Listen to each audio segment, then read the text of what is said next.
At this time, I'd like to ask Myron Watson to please come up and make a remark.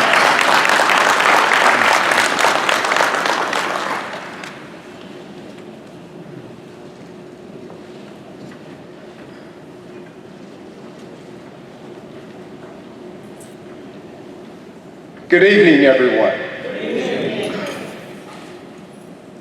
We're here to celebrate James R. Willis, my true hero, my mentor, who gave me the philosophy of life as a lawyer and how you conduct yourself in the courtroom.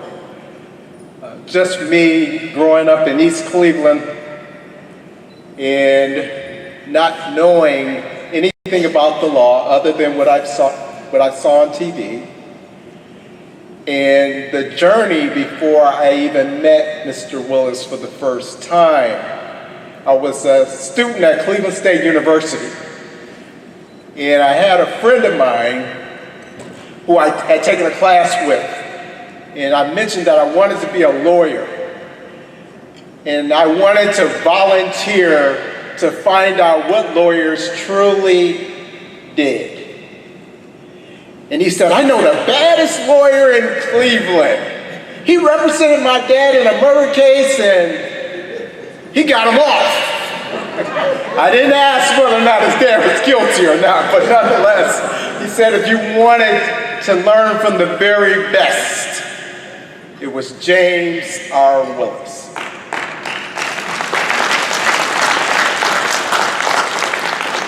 So what I did as this shy, introverted 20-year-old, I got on the phone. I looked in the phone book. They had phone books back then, folks.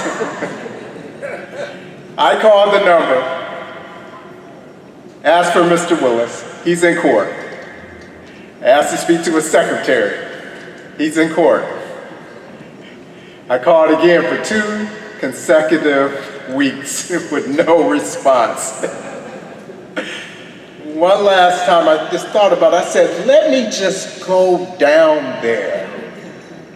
Which is, for me, that was very difficult, being the shy person, introvert person I was back then.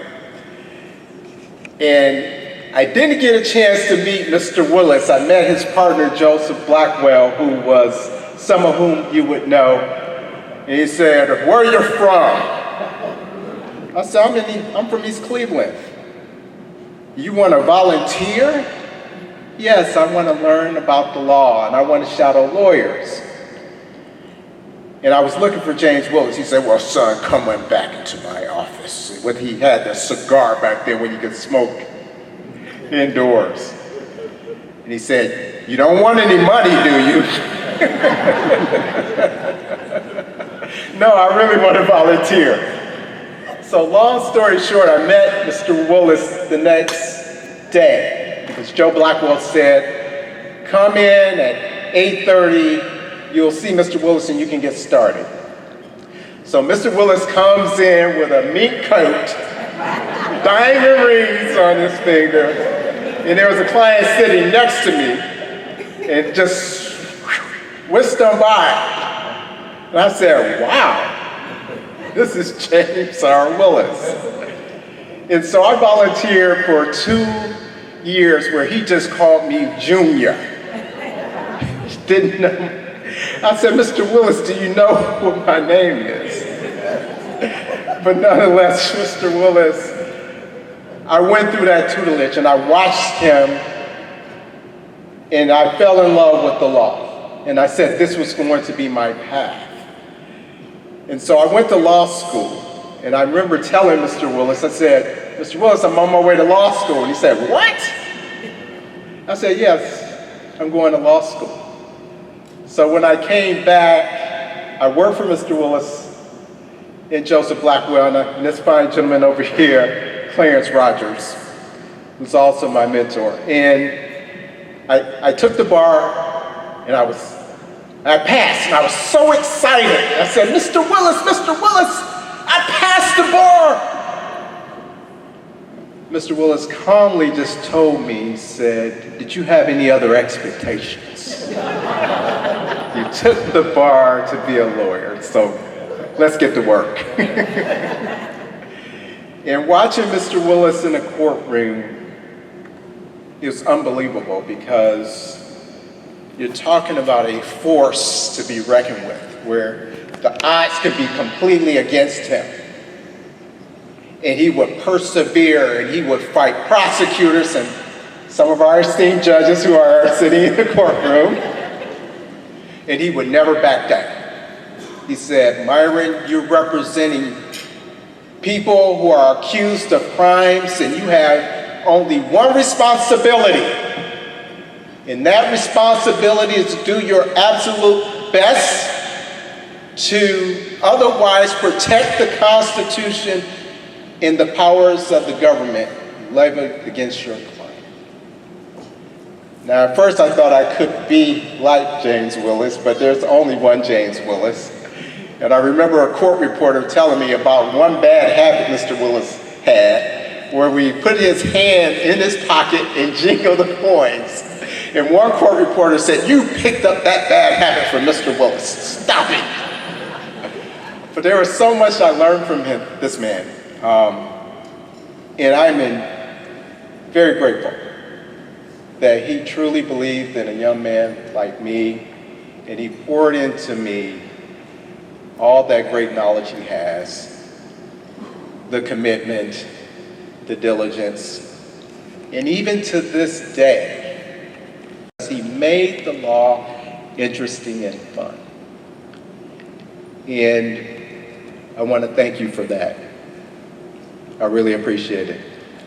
But before I sit down, I got some marching orders from the wonderful committee people who put on this very illustrious event, and I want all the judges that Willis gave some hell to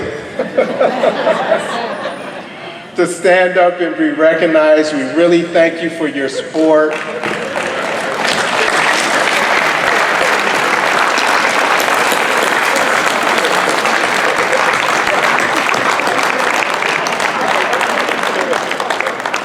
Thank you so much.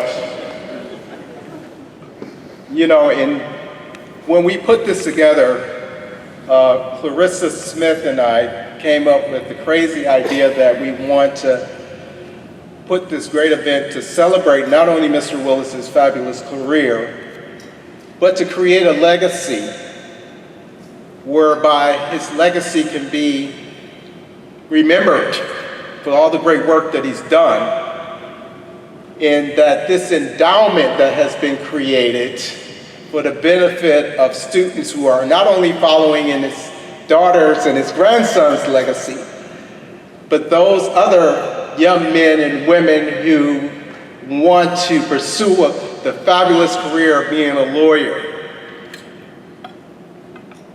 Through Mr. Willis's efforts and the fine committee people like Brenda Hall and Dr. Denise McCrae, we brought that into being.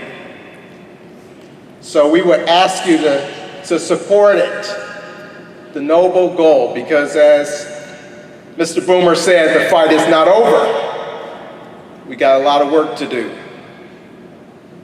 And also before I forget and before I sit down, I want to thank our sponsor, because none of this is possible with the type of support and funding. Robin Boyd, are you here? Could you stand up, please, to be recognized?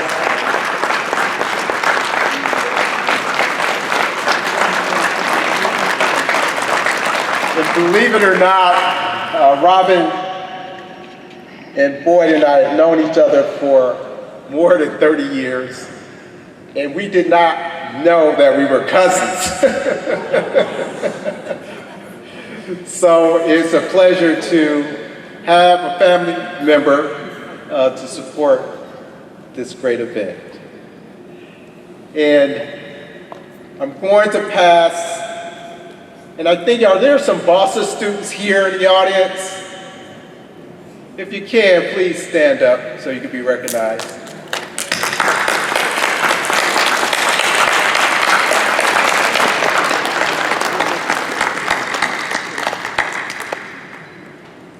Thank you so much. So thanks again for all of you who supported this event. And I'm going to pass it on to my mentor, who's also given me great guidance, and certainly I cannot fill his shoes. He's a Howard man, but we have a legacy. So, Mr. Rogers, thank you very much, folks.